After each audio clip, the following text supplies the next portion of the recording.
جیسے پاکستان میں مختلف چیزوں کے سیزن آتے ہیں، یہ پھل کا سیزن آ گیا، یہ اس فروٹ کا سیزن آ گیا، سبزی کا سیزن آ گیا، ایسے ہی دنیا بھر میں اقوام متحدہ میں بیانات کا سیزن آتا ہے، سالانہ اجلاس جو ہوتا ہے،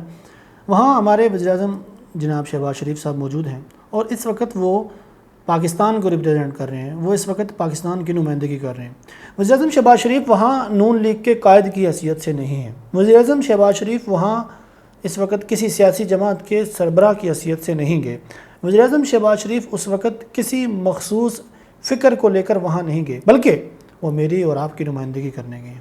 وہ میری اور آپ کی آواز بلند کرنے گئے ہیں، وہ میرا اور آپ کا پیغام وہاں پہنچانے گئے ہیں۔ مزید تفصیل میں جانے سے قبل میں آپ کو تھوڑا سا اس کا پس منظر سمجھاتا ہوں۔ دنیا بھر کے صدور، دنیا بھر کے وزیر اعظم اور مختلف ممالک کے سربراہان وہاں آ کر اقوام متحدہ کی جنرل اسمبلی کے اجلاس سے خطاب کرتے ہیں، اپنے اپنے مسائل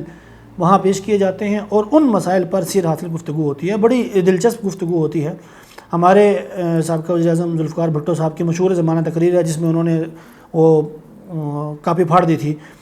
خطاب کی، تو مختلف دلچسپ وہاں پہ صورتحال پیش آتی رہتی ہیں۔ لیکن سوال یہ ہے کہ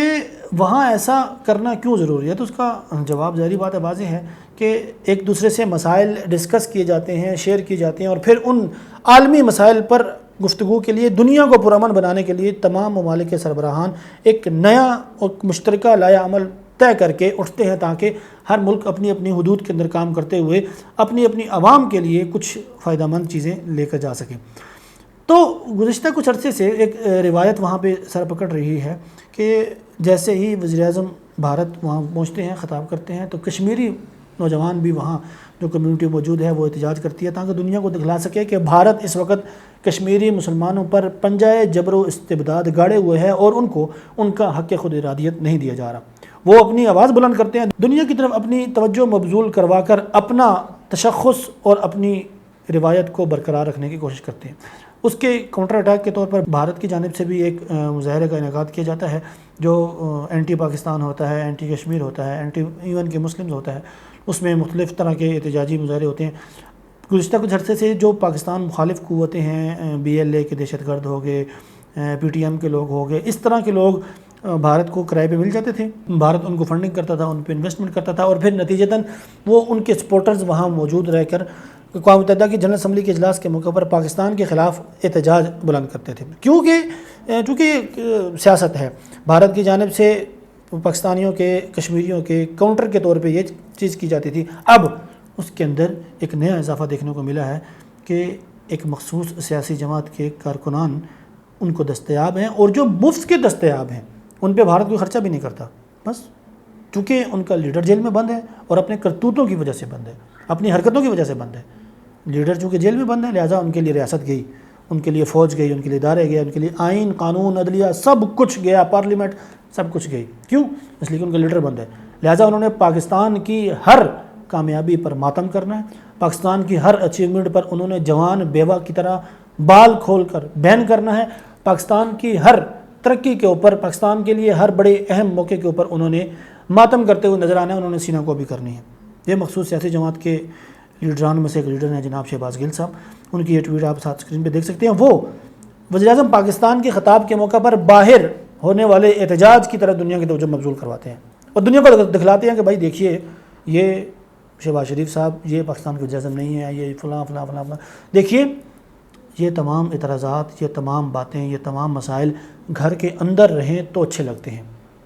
یہ بات قطع نظر کہ فارم 45 کی حکومت ہے یا 47 کی،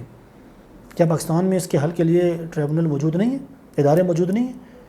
اگر آپ کا اداروں پر ٹرسٹ نہیں ہے تو پھر آپ دنیا میں جو مرضی چاہے کرتے پھریں، آپ کو کوئی پوچھنے والا نہیں۔ ایسے بھی رسول اللہ صلی اللہ علیہ وسلم کی حدیث ہے کہ جب تم میں سے شرم و حیا فوت ہو جائے تو تم جو چاہے مرضی کرو، تمہیں کوئی روکنے ٹوکنے والا نہیں ہے۔ یہی کچھ حال PTI کے ان لونڈے لپاڑوں کا بھی ہے، جو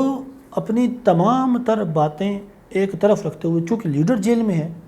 یہ کلٹ ایسا ہے، یہ شخصیت پرستی کا گروہ ایسا ہے، یہ ایک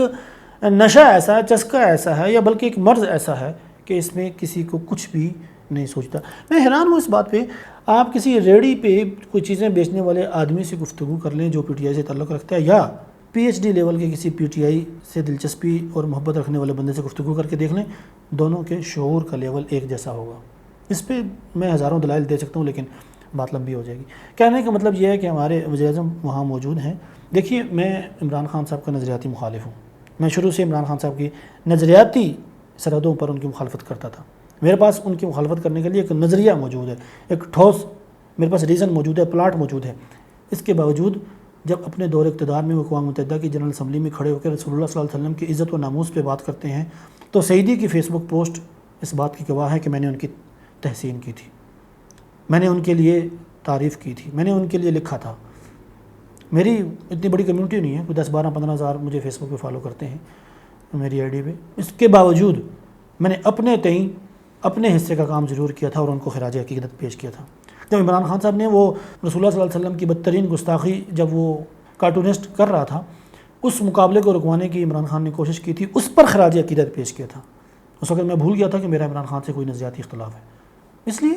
جہاں کی ایسی بات آ جائے, جہاں پاکستان کی عزت کی سالمیت کی بات آ جائے, وہاں ہمیں اپنے سیاسی اختلافات سائڈ بیٹھ دینے چاہیے. وہاں ہمیں یہ اعلان کرنا چاہیے کہ بھائی وزیر اعظم پاکستان اس وقت اقوام متحدہ کی جنرل اسمبلی میں موجود ہے, تو وہ نون لیگ کے قائد کی حیثیت سے نہیں, وہ کسی سیاسی جماعت کے قائد کی حیثیت سے وہاں موجود نہیں ہے, وہ میری اور آپ کی نمائندگی کرنے کے لیے موجود ہے. پھر دیکھیے شہباز شریف صاحب کی باتیں, انہوں نے ایجوکیشن پہ بات کی, انہوں نے کشمیر کاز پہ بات کی, انہوں نے فلسطین پہ بات کی, انہوں نے پاکستان کی معاشی ترقی کے حوالے سے بات کی, انہوں نے دنیا کو بتلایا کہ ہمیں یہ مسائل درپیش ہیں, جن میں انہوں نے سیلاب سے گزشتہ عرصے میں جو تباہ کاریاں ہوئیں ان پہ انہوں نے بات کی, دنیا کی توجہ مبذول کروائی, دہشت گردی کے خلاف جو ہماری قربانیاں ہیں ان کی طرف دنیا کی توجہ مبذول کروائی. یار یہ میرے اور آپ کے لیے کر رہے ہیں, آپ کے لیے کر رہے ہیں, ہمارے آنے والے مستقبل کے لیے کر رہے ہیں, ہمارے بچوں کے لیے کر رہے ہیں. تو عزیزان من کل ملا کے جہاں کہیں بھی ایسی صورتحال بنے تو وہاں ہمیں اپنے وزیر اعظم کے ساتھ کھڑا ہونا چاہیے. ہمیں سیاسی اختلافات گھر تک رکھنے چاہیے. باہر جا کر جوان بیوہ کی طرح بال کھول کر بین کرنا یہ شرفاء کا کام نہیں ہے, یہ عزت دار لوگوں کا کام نہیں ہے. گھروں کی لڑائیاں جب چوکوں چوراہوں پہ بیان کرنی شروع ہو جائیں تو پھر سمجھ لیجئے کہ دوسرا فریق ہار گیا, دوسرے فریق کو شکست ہو گئی ہے. اس لیے خدا را اپنی گھٹیا سیاست میں